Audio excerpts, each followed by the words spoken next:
Around midday today, a shrine was set up at the San Pedro Police Station in memory of Superintendent Henry Jamot, its former commander, who was shot dead last Friday on a pier south of the island town. Residents came out to write messages of condolences for the officer. 42-year-old Jamot was a career police officer who had been working with the department for over 2 decades. During his career, he was the Coastal Executive Officer for the department and was most recently transferred to head Precinct 2 of the Eastern Division in Belize City. Today, San Pedranos joined the family in mourning the loss of a friend. I think the community is saddened by the loss of Mr. Jamot. Mr. Jamot was a true friend of Ambergris Key of San Pedro. I had the opportunity of working with Mr. Jamot both as a professional in 2 different aspects, or 3 different aspects, and as a friend. As a professional, as a justice of the peace, I used to frequent in here when Mr. Jamot was here as the OC and work very closely with the police department. As a former member of the San Pedro Town Council, Mr. Jamot was always a person on our logistic team.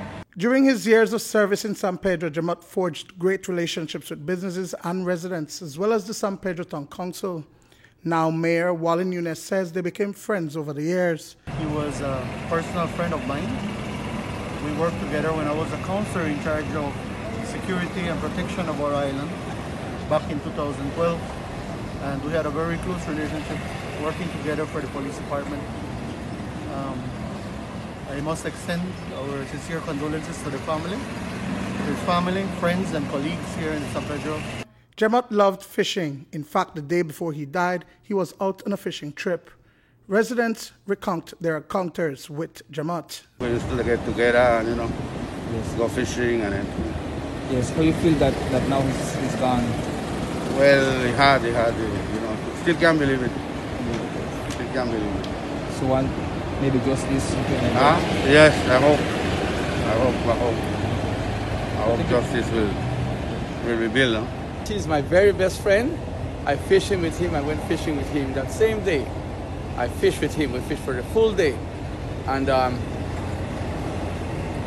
it's not easy for me right now because I am hurting. Dwayne Moody for News 5.